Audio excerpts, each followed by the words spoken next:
চলো আজকে আমরা প্রশ্নপত্র যেটা রয়েছে 4 নমুনা প্রশ্নপত্র 4 এর অঙ্কগুলো সলভ করব। ঠিক আছে? তো প্রথমে দেখো অঙ্ক কি আছে। প্রথম অঙ্কটা আছে যুগ্ম মৌলিক সংখ্যা কোনটি? যুগ্ম মৌলিক। যুগ্ম শব্দটা শোনা লাগছে? যুগ্ম সংখ্যাটা মানে হচ্ছে তোমার জোড় সংখ্যা, অযুগ্ম বিজোড় সংখ্যা। তো যুগ্ম যদি হয় মৌলিক সংখ্যা, যুগ্ম মৌলিক কোনটা? যুগ্ম মৌলিক কোনটা হবে তাহলে? যুগ্ম অযুগ্ম এগুলো তার শব্দ আমাদের জানতে হবে। যুগ্ম হচ্ছে জোড় আর অযুগ্ম হচ্ছে কি বিজোড়। তাহলে মৌলিক সংখ্যা এখানে প্রথমত শূন্য মৌলিক সংখ্যা নয়, একও নয়, 2 আর 3, 2 আর 3 এর মধ্যে যুগ্ম মানে জোড় হচ্ছে এই জায়গাটা। তো এটা মৌলিক সংখ্যা, তাহলে আমাদের কি হবে? উত্তর হবে 2, অপশন গ। চলো 3 অঙ্কের ক্ষুদ্রতম ও বৃহত্তম সংখ্যার যোগফল। 3 অঙ্কের ক্ষুদ্রতম সংখ্যা কত?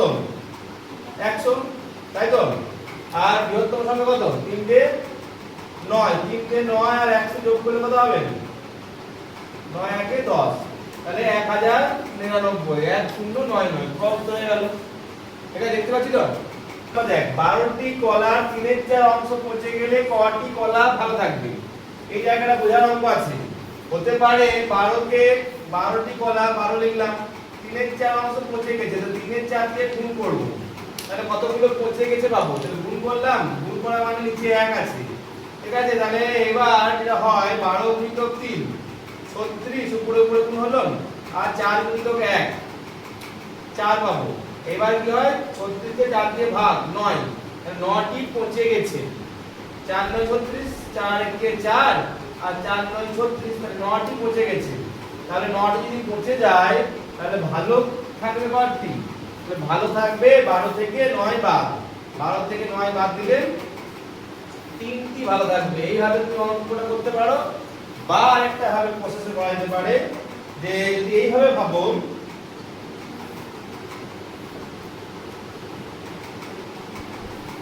আমার 4টার মধ্যে 3টে পচে গেছে, 4 ভাগের মধ্যে 12 কে ভাগ করে নাও, 4টে 1 2 3 4 5 6 7 8 9 10 11 12। তা কি বলে দেবো? 4টাতে 3টে পচে গেছে, 4 ভাগের মধ্যে 3 ভাগ পচে গেছে, 4 ভাগের মধ্যে তোমার 3টে পচে গেছে। বুঝতে পারছি? 4টাতে, তাহলে এই তো 4টা 3 এই 4টার মধ্যে, এই 4টার মধ্যে, এই 4টার মধ্যে, এই 4টার মধ্যে 3টে 4টা করেছে, তাহলে এই 3টে করে পচে গেছে। তো 3টে করে পচে গেলে ভালো করার পর থাকছে 1টা 2টো 3টে। এইভাবেও তুমি আইডিয়াটাকে রাখতে পারো। ঠিক আছে? আর না হলে যদি প্রসেসে যাও তাহলে 10টি বলবে, সেই 12টি লিখেছো, 12টার সঙ্গে 3 এর 4 অংশ গুণ করেছি। গুণ করার নিয়মটা আরেকটু সহজ আছে। ঠিক আছে? এইভাবে আমরা প্রথমে 12 গুণিত 3 করে 36 করে লিখলাম, 1 গুণিত 4 4 করেছি, তারপর 4 দিয়ে ভাগ করেছি দুটোকে, 4 একে 4 4 9 36, উপরে 9 আছে নিচে 1, তারপরে 9ই হয় সংখ্যাটা।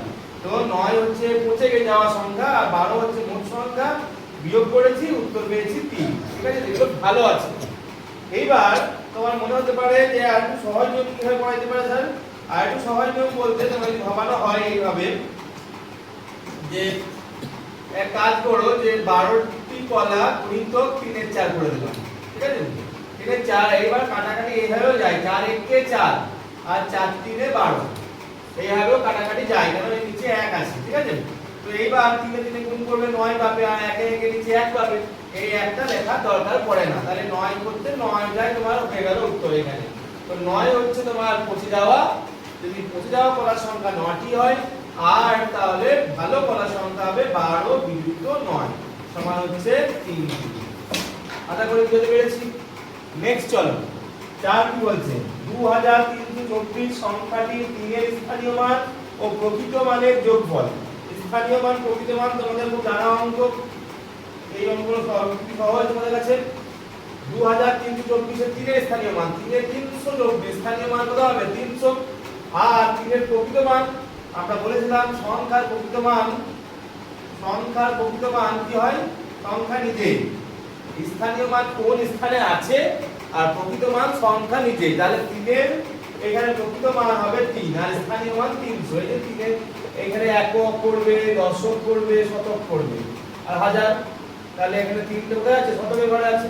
তাহলে 300 আর 3, তাহলে 303 যোগ করে কত হবে? যোগফল চেয়েছে, যোগফল 303, তাহলে উত্তর হয়ে গেল ঘ। নেক্সট চলো, 5701 দ্বারা গঠিত 4 অঙ্কের ক্ষুদ্রতম সংখ্যাটি।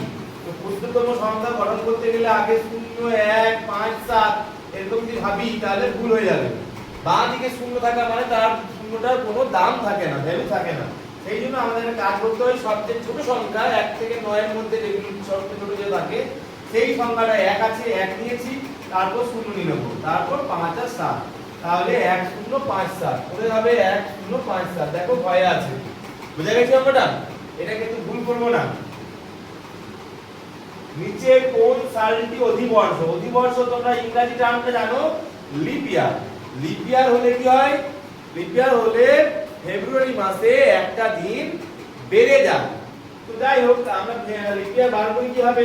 লিপ ইয়ার বার করার নিয়মটাই হচ্ছে যে বছরকে হয় 4 দিয়ে ভাগ করো, বছর যা থাকবে তাকে 4 দিয়ে ভাগ করো, অথবা 400 দিয়ে ভাগ করতে হয়। যখন কোনো বছরের শেষে দুটো শূন্য থাকে বা তার বেশি শূন্য থাকে তখন তাকে 400 দিয়ে ভাগ করতে হয়। তো এইখানে তুমি 400 দিয়ে ভাগ করা দরকার নেই, এগুলো অপশন দিয়েছেন, এগুলো শেষে দুটো করে শূন্য নাই। তাহলে 4 দিয়ে ভাগ করে মিলবে কোন সংখ্যাটা? সেটা দেখো কোন সংখ্যাটা মিলবে? 2024 মিলবে।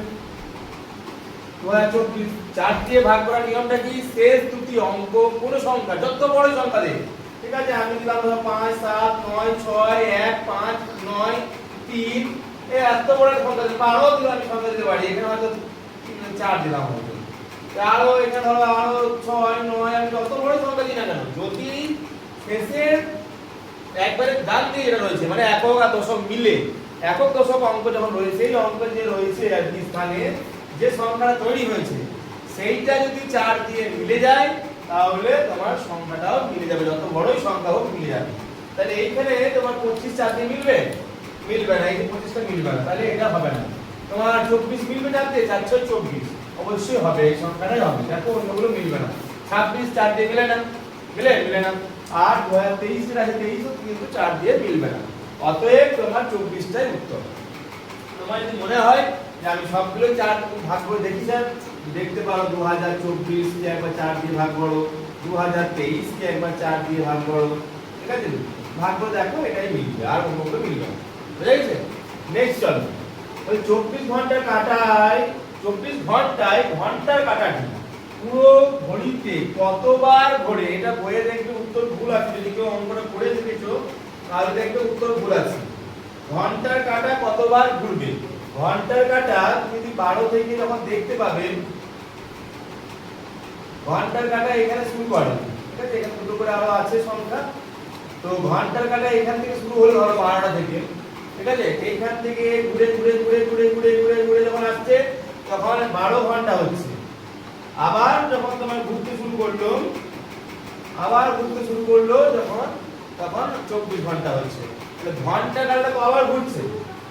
দুবার ঘুরছে। ঘন্টার কাঁটা দুবার ঘোরে, এটা তোমাদের অ্যানসার হবে। এখানে মনে হয় 24 বার মধ্যে উত্তর দিয়েছে, ভুল উত্তর দেওয়া আছে, এটা 24 বার হবে না।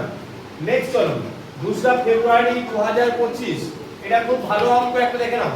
2রা ফেব্রুয়ারি 2025 রবিবার হলে 18 ফেব্রুয়ারি 2025, তাহলে 2025 মানে কি? এখানে লিপ ইয়ার নেই প্রথমত, আর ফেব্রুয়ারি মাসের মধ্যে দিয়েছে, তাও কিন্তু 28 29 তারিখে দিয়ে যাবারও ব্যাপার কিছু নেই।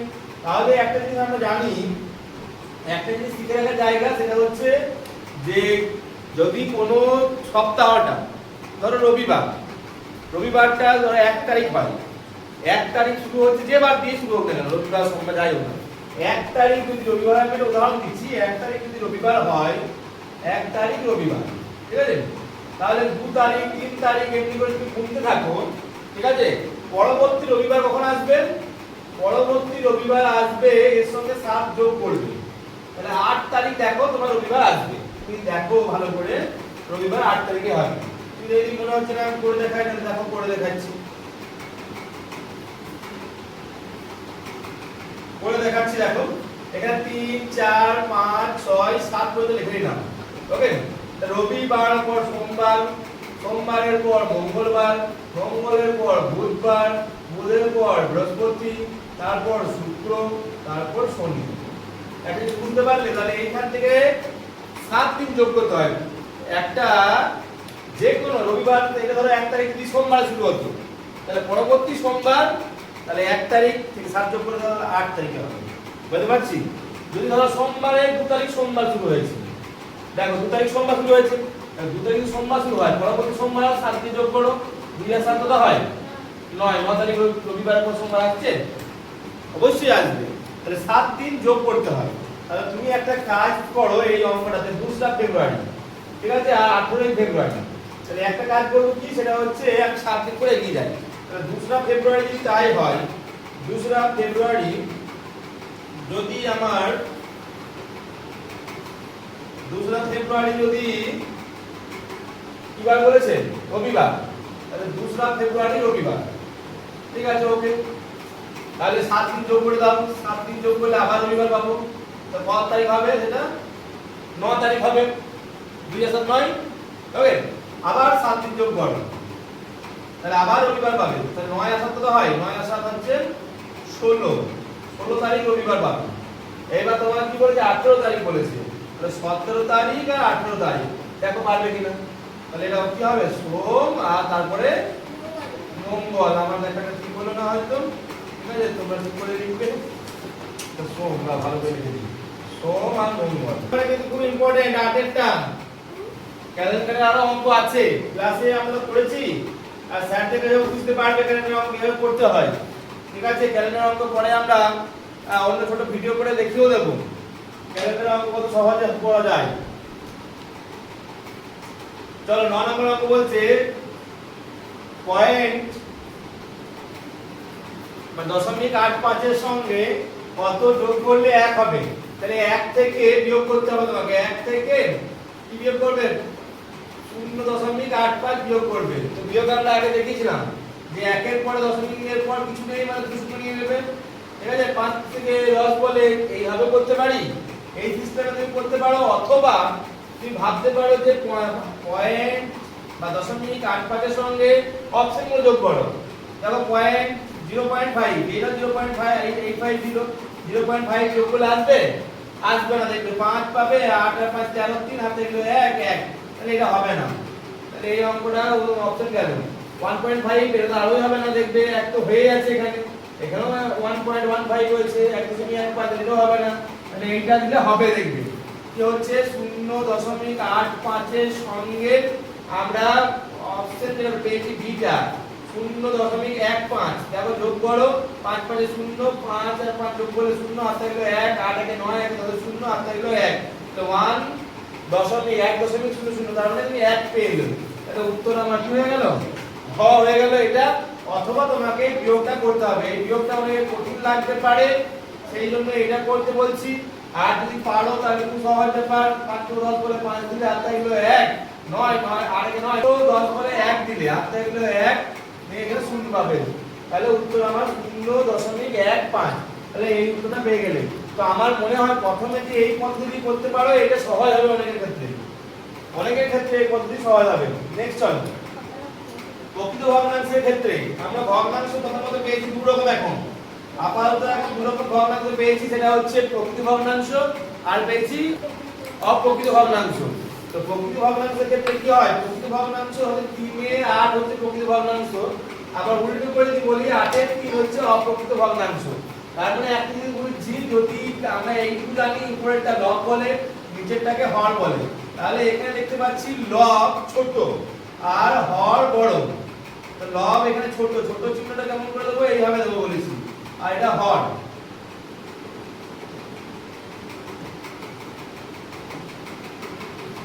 প্রকৃত ভগ্নাংশের লব ছোট হর বড়, আর অপ্রকৃত ভগ্নাংশের হরটা ছোট হয়ে গেছে, লবটা বড় হয়ে গেছে, তাহলে অপ্রকৃত, এটা হচ্ছে প্রকৃত ভগ্নাংশ প্রকৃত, আর এটা হচ্ছে অপ্রকৃত, যেখানে হচ্ছে হর কি হয়ে যাচ্ছে, হরটা ছোট হয়ে যাচ্ছে আর লবটা বড় হয়ে যাচ্ছে। এই জায়গাটা নিশ্চয়ই জানি, এই চিহ্নটা গ্রেটার দেন লেস দেন, যেই দিকে হা মুখ থাকে সেই দিকে বড় হয়, যেদিকে হা মুখ থাকে সেই দিকে বড়, এই দিকটা বড় হবে আর এই দিকটা ছোট হবে, এটা তোমরা জানো, ওকে। তাহলে এখানে বলছে প্রকৃত ভগ্নাংশের ক্ষেত্রে লব গ্রেটার দেন হর, লবের দিকে হা মুখ থাকে, লব বড় হয়, লব কি বড় প্রকৃত ভগ্নাংশে? লব বড় হচ্ছে না লব ছোট হচ্ছে, তাহলে এই অপশনটা হবে লব গ্রেটার দেন হর। সমান সমান হবে না, সমান সমান হবে না, কোনটি নয় হবে না। উত্তর আমরা যেহেতু পেয়ে গেছি। নেক্সট চলো, 10 ও 14 এর সাধারণ গুণনীয়কের সংখ্যা। গুণনীয়ক বলতে আমরা কি বুঝি? গুণনীয়ক বলতে আমরা বুঝি যে যে যে সংখ্যা দিয়ে কোন সংখ্যাকে ভাগ করা যায় সেই সেই সংখ্যাগুলি, তাই না? তাহলে ধরো আমি 5 এর গুণনীয়ক বলছি, তাহলে 5 এর গুণনীয়ক যদি বার করতে যাই, 5 এর গুণনীয়ক কিভাবে? 5 কে 1 দিয়ে ভাগ করা যায়, 5 কে 5 দিয়ে ভাগ করা যায়। আর পাবো পাবো না। 6 এর গুণনীয়ক যদি বার করি, 6 কে 1 দিয়ে যায়, 2 দিয়ে যায়, 3 দিয়ে যায়, 4 দিয়ে যায় না, 5 দিয়ে যায়, 6 দিয়ে যায়, চারটা পেয়ে গেলাম। বুঝতে পেরেছি ব্যাপারটা? গুণনীয়ক আমরা জানি, এখানে 10 আর 14 সাধারণ গুণনীয়ক। চলো দেখি 10 কে কি দিয়ে ভাগ করা যায়। 10 কে যায় 1 দিয়ে, 2 দিয়ে, 5 দিয়ে আর 10 দিয়ে। আর 14 কে কি দিয়ে ভাগ করা যায়? 14 কে যায় 1 দিয়ে, 2 দিয়ে, 7 দিয়ে, 14 দিয়ে। আর দিয়ে অন্য দিয়ে যায় দেখবে। ঠিক আছে? তো আমি যেটা পাচ্ছি সাধারণ যেটা ব্যাপারটা, সাধারণ মানে হচ্ছে দুটোই আছে সেই সংখ্যা, যেটা 1 আছে 2 আছে, 1 আর 2 আছে। আর কি আছে? 5 10 7 14 হবে না? তাহলে সাধারণ গুণনীয়কের সংখ্যা কয়টি পেলাম? দুটি পেলাম, একটা হচ্ছে 1, একটা হচ্ছে 2। বুঝা গেছে? এখানে যদি সাধারণ মৌলিক গুণনীয়ক যদি বলতো তাহলে কি হতো? কয়টি হতো? মৌলিক গুণনীয়ক বললে শুধুমাত্র এই দুইটাই হতো। মৌলিক সংখ্যা 2, একটা কিন্তু মৌলিক সংখ্যা নয়। বারবার এটা বলে দেওয়া হচ্ছে। নেক্সট চলো, 60 জন ছাত্রছাত্রী বয়সের গড় 9 বছর হলে তাদের বয়সের সমষ্টি। তো কি করতে হয় এই অঙ্কগুলোতে? যদি এরকম অঙ্ক থাকে তাহলে আমরা গড় যে সংখ্যাটা দিয়েছে 9, 9 এর সঙ্গে করব 60 জন, 60 দিয়ে গুণ বা উল্টো করে 60 গুণিতক 9 করব। তাহলে গুণিতক করলে 6 9 54 আর এই শূন্যটা নেমে যায়। তাহলে হলো 540 পাওয়া উত্তর। নেক্সট চলো, 5টি নারকেলের দাম 135 টাকা হলে 3টি নারকেলের দাম কত? যদি এরকম থাকে তাহলে একটি নারকেল সবসময় বাড়বে, একটির দাম বার করলেই তুমি অন্যান্য অঙ্কগুলো পারবে। তাহলে 5টির দাম 135, তাহলে একটির দাম কত? 5 দিয়ে ভাগ করে দিলাম, কত পাচ্ছি? 5 দুগুণে 10 আর 5 সাতে 35। দেখো ভাগ মুখে যদি না পারো, মুখে তো পারবে না অনেকেই, তো এমনি করে দেখে নাও। 5 দিয়ে 5 দুগুণে 10, ঠিক আছে? 3 পেলে 5 পেলে 5 সাতে 35, 27 পেলাম। তো একটার দাম 27 টাকা, তিনটের দাম তাহলে 3 দিয়ে গুণ করে দাও, 3 দিয়ে গুণ করে 3 সাতে 21, 7 গুলো 2, 3 গুলো 6 আর 2 8, তার মানে 81 টাকা। 810 একদম হয়েছে, সামনে আছে 13 কম, তাই না? চলতে দেখো, কোন ত্রিভুজের 3টি বাহু, কোন ত্রিভুজের 3টি বাহু সমান? আমরা ত্রিভুজ পড়েছি, ত্রিভুজ অনেক রকম হয়। ত্রিভুজ হয় বলতে যদি বাহু বিশেষে দেখি তাহলে কিছু ত্রিভুজ আছে 3টে বাহুই সমান, সমবাহু ত্রিভুজ। কোন ত্রিভুজের দুটো বাহু সমান সেটা কি হবে? সমদ্বিবাহু। আর যদি ত্রিভুজগুলো সমান সমান বাহুগুলো না হয় তখন সেটা হয়ে যায় বিষমবাহু। ঠিক আছে? এখানে কি বলছে? 3টি বাহু সমান, 3টি বাহু সমান হলে কি হবে? সেটা সমবাহু। সমবাহু ত্রিভুজের ক্ষেত্রে তোমার 3টি বাহু সমান হবে। এইটা যেমন, এই বাহুটা যেমন হবে, এই বাহুটা যেমন হবে, এই বাহুটা যেমন হবে। সমবাহু ত্রিভুজ যদি বলে সমদ্বিবাহু ত্রিভুজ, তো এই বাহুটা দুটো বাহু সমান করলাম, একটা ছোট করে দিলাম, সমদ্বিবাহু ত্রিভুজ। বিষমবাহু ত্রিভুজ একটা এরকম হয়ে গেল, একটা এইরকম হয়ে গেল, একটা এত বড় হয়ে গেল, মানে কোনটার সঙ্গে কোনটা মেল হচ্ছে না। এইটা যদি তুমি 3 সেমি দেখো, এটা 4 সেমি, এটা 5 সেমি দেখো, এরকম হতে পারে বা আরো বেশিও পেতে পারো। এইবার সমকোণী সমদ্বিবাহু, এটা সমদ্বিবাহু একটা পেয়েছিলাম। সমকোণী সমদ্বিবাহু কি জিনিস? সমকোণ হতে হবে, সমকোণ। এই যে সমকোণ মানে 90 ডিগ্রি হতে হবে, 90 ডিগ্রি একটা কোণ হতে হবে। সেটা হলো, এবার এই দুটো সমান করে দিলাম, এইটা আর এটা সমান, তার সঙ্গে এটা মেল খাবে, তাহলে তোমার এটা সমকোণী এবং সমদ্বিবাহু। সমদ্বিবাহু কেন? এটা আর এইটা, এই দুটো বাহু সমান হয়ে যাচ্ছে। আর সমকোণী মানে 90 ডিগ্রি একটা কোণ করতেই হবে, তাহলে এইটা হলো সমকোণী সমদ্বিবাহু ত্রিভুজ। আর এইটা কি? সমদ্বিবাহু ত্রিভুজ। সাধারণ এখানে সমকোণ নেই। তো আমাদের উত্তর যেটা ছিল যে 3টি বাহু সমান, সেটা হচ্ছে সমবাহু। ঠিক আছে? চলো, অনিয়মিত আকৃতির জমির পরিসীমা সূত্র কি? পরিসীমা মানে কি? পরিসীমা মানে হচ্ছে সহজ সরল ভাষায় যদি বলি আমরা, তাহলে কোনো একটা জায়গা আছে তোমার, সেটাকে ঘিরবে, ঠিক আছে, ফেন্সিং করবে বা বেড়া দেবে, ঠিক আছে। তাহলে তোমার বলে না কোশ্চেন কত মিটার বেড়া লাগবে বা কত তোমার তার লাগবে, এই কোশ্চেনগুলো থাকে দেখবে। তো আমার একটা এরকম ধরনের মাঠ আছে, এরকম এরকম এরকম এরকম এরকম এরকম এরকম। তো এরকম একটা মাঠ আছে, বুঝতে পারলাম মাঠটা এখানে এখানে ধরো পয়েন্টগুলো আছে, এরকম একটা মাঠ আছে, এটা মাপ কোনগুলো? এটা আয়তক্ষেত্র না, বর্গক্ষেত্র না। তাহলে এইগুলো মাপবার জন্য আমাকে কি করতে হবে, যে এইখান থেকে আমি শুরু করব, এটা যোগ করব, এটা যোগ করব, এটা যোগ করব, এটা যোগ করব, এটা যোগ করব, এটা যোগ করব, এটা যোগ করব, সব মাপ। ধরো এটা 3, এটা 7, এটা নিচে দিয়ে ফেলেছি 3 7, এটা ধরো তোমার 5, এটা হচ্ছে তোমার 4, এটা হচ্ছে 2, এটা হচ্ছে 2, এটা হচ্ছে 3। তাহলে পরিসীমা করতে গেলে আমাকে 3 যোগ 7 যোগ 5 যোগ 4 যোগ 2 যোগ 2 যোগ 3 করতে হবে। তোমার যে সংখ্যাটা বেরোবে সেটাই হবে পরিসীমা। তাহলে এখানে সূত্র তুমি পাবে না। সূত্র কিছু কিছু ক্ষেত্রে হয়, কিন্তু এই ক্ষেত্রে হবে না। অনিয়মিত আকৃতির ক্ষেত্রে হয় না সূত্র। তাহলে কি হবে? সকল বাহু দৈর্ঘ্য যোগ করব। এই দেখো এখানে একটা বাহু, এখানে একটা বাহু, এটা একটা বাহু, এটা একটা বাহু, এটা একটা বাহু, এটা একটা বাহু, এটা একটা বাহু, এটা একটা বাহু, সব যোগ করে দিয়েছিলাম, আমার তো বেরিয়ে যাবে। বুঝা গেছে? নেক্সট চলো, 26 এর রোমান সংখ্যা কোনটি? 26 আমরা 4 তো আগে একটা সেটা পেয়েছিলাম, 4 তো খুব সহজ ছিল।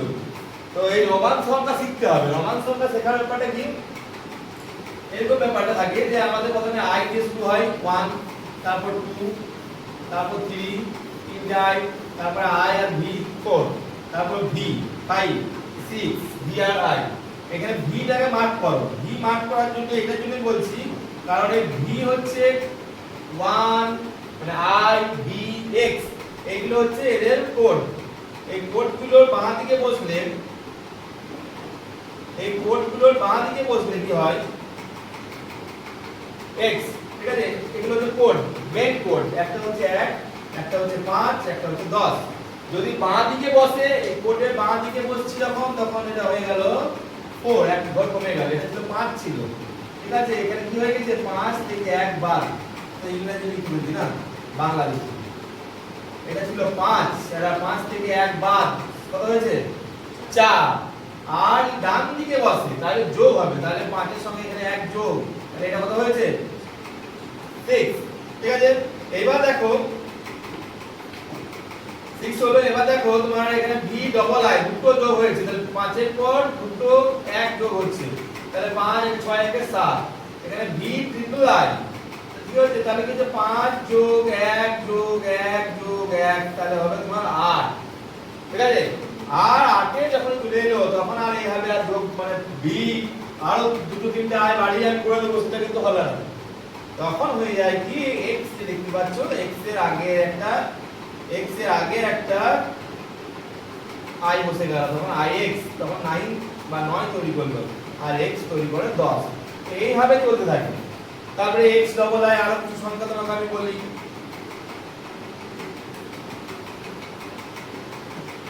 x i হলো x double i, x triple i, ঠিক আছে। x চারটা i হবে না, ঠিক আছে, x চারটা i দিলাম, ঠিক আছে, আমার মনে মতো x পাঁচটা i দিলাম, ঠিক আছে, এরকম কিন্তু হয় না।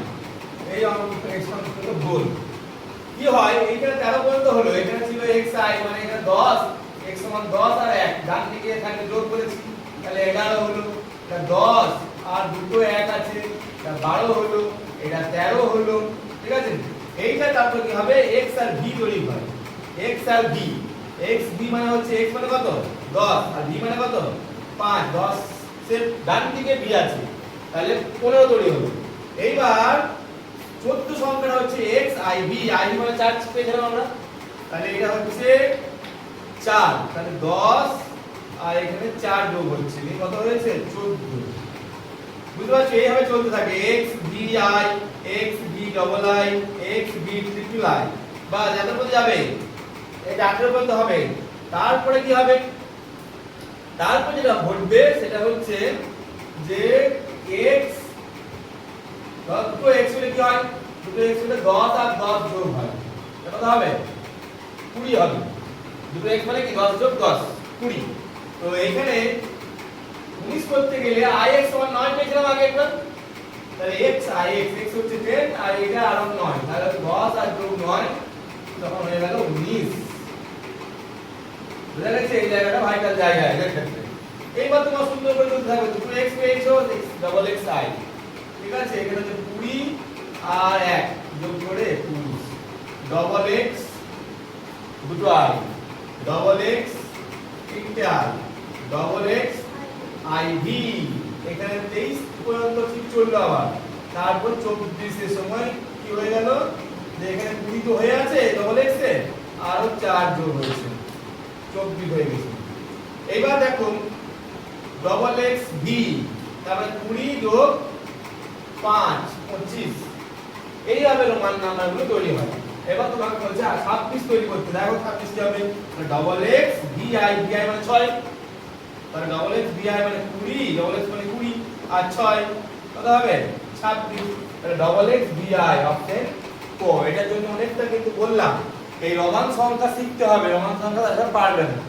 তো এইরকম কিছু সংখ্যা থাকে কিছু নাম্বার লিখে রাখুন যেমন রোমান নাম্বার করতে গেলে আমাদের লাগবে রোমান নাম্বার লিখে কি অসুবিধা যায় এই x এর পর l পাবে একটা l বলে জামা শার্ট l সাইজে দাও বা lx দাও বা xl দাও xl টা ভালো শুনেছো ঠিক আছে xl দাও xl সাইজে মাপ চাই ঠিক আছে কেবল ডবল xl দাও বলে আবার ঠিক আছে এটা ভুল মাপ এটা আপনার ডবল xl টা ভুল হবে তো যাই হোক আমাদের lx xl এর পাবে lx পাবে l এর মান হচ্ছে 50 তাহলে l এর আগে x বসেছে মানে কত সেটা 10 কমে গেল x মানে 10 কমে গেল তাহলে l এর আগে 10 কমে গেল মানে 50 মাইনাস 10 50 যোগ 10 40 এটা হয়ে গেল বাদ দাও এবার চলো m তোমার c বলে মান পাবে c এর মান হচ্ছে 100 সেরকম d পাবে d এর মান হচ্ছে 500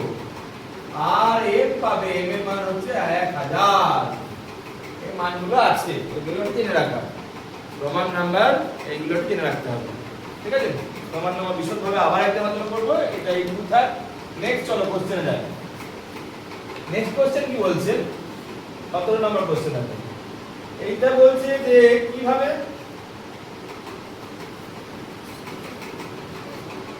20a 20ab 19cd একটা দিকে লক্ষ্য করে এইখানে কি বসবে বলছে তাহলে তুমি দেখো এখানে 20 পাচ্ছি এখানে 19 এখানে 18 এর সাথে এখানে পাবো 16 পাবোই ইংরেজিতে লেখা আছে 16 টা পাবো 16 বারে যদি পাই তাহলে এটা কাট এটা হবে না ঠিক আছে 16 এবার দেখো এইগুলো কিভাবে বাড়ছে ab cd ef g8 পর পর বেড়ে যাচ্ছে দুবার করে g8 পর কি হবে i আর j হবে তাহলে i তে কোথায় আছে ক তে আছে তাহলে উত্তর হয়ে গেল ক ওকে নেক্সট চলো 18 কি বলছে এটা সরল দিয়েছে তো সরলে যেটা হয় আমরা আগে করতে হয় জানি ব্র্যাকেটের কাজ থাকে বদমাস পদ্ধতি বলেছিলাম বদমাস কি মাঝে মাঝে করবে তো এই বদমাসি সেই বদমাসি নয় বদমাস হতে হবে অঙ্ক করতে গেলে তাই না বি ফর কি ব্র্যাকেট ও ফর অফ বা এর বলা হয় ডি ফর ডিভিশন ভাগ এম ফর মাল্টিপ্লিকেশন গুণ ঠিক আছে ভাগ গুণ এ ফর এডিশন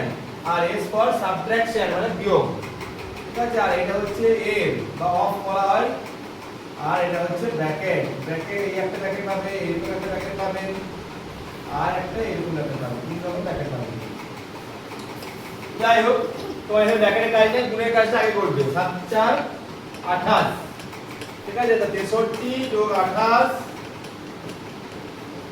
আটি পাচ্ছি আর 11 এই তিনটে যোগ করে দাও দেখো কত আসছে 8 এ 9 9 আর 3 12 2 হাতে গেল 1 3 3 এই হাতে 2 2 4 4 3 6 মানে 102 মতন আসছে দেখো আর তোমার উত্তর বুঝেছে কিনা 102 ঠিক আছে নেক্সট চলো 3 ঘন্টা 20 মিনিট মানে কত মিনিট 3 ঘন্টা 20 মিনিট 3 ঘন্টা 20 মিনিট তাহলে আমরা কি করব স্যার আমরা কি জানি 60 মিনিটে 1 ঘন্টা আবার 1 ঘন্টায় 60 মিনিট 3 ঘন্টায় 3 গুণ 60 মানে কত মিনিট পাবো 120 80 মিনিট, আরো 20 মিনিট আছে, তাহলে যোগ করে দাও 120 আর 80 কত হচ্ছে 200 মিনিট। ক উত্তর হয়ে গেল। নেক্সট চলো, মৌলিক সংখ্যার গুণনীয়কের সংখ্যা কয়টি? মৌলিক সংখ্যা যে কোনো একটা ধরে নাও 5 বা 7। গুণনীয়ক সংখ্যা মানে কি বললাম, যে সংখ্যা দিয়ে কোন সংখ্যাকে ভাগ করা যায়। তাহলে 1 কে কি দিয়ে ভাগ করা যায়, এই সরি 5 কে কি দিয়ে ভাগ করা যায়, 1 আর 5। 7 কে কি দিয়ে ভাগ করা যায়, 1 আর 7। 11 ধরে একটা মৌলিক সংখ্যা কি দিয়ে ভাগ করা যায়, 1 আর 11। অন্য কোন সংখ্যা দিয়ে ভাগ করা যাবেই না, 1 এবং সেই সংখ্যা দিয়ে ভাগ করা যায়। তাহলে এখানে গুণিতকের সংখ্যা, এই গুণনীয়কের সংখ্যা কয়টি পাচ্ছি, দুটি। এটা সব ক্ষেত্রে সমান, যত বড়ই তুমি মৌলিক সংখ্যা নাও না কেন, ঠিক আছে, সেই জন্য এই দুইটা হবে। তো আজকে আমরা আচার্য গোপীনাথচন্দ্র রায় প্রতিভা অন্বেষণ অধিকার 4 নাম্বার যে প্রশ্নপত্র রয়েছে সেইটা অঙ্কটা সলভ করলাম, ঠিক আছে। পরের দিন আমরা ইংরাজিটা সলভ করব, ওকে। আজ এই পর্যন্তই, টাটা, বাই বাই।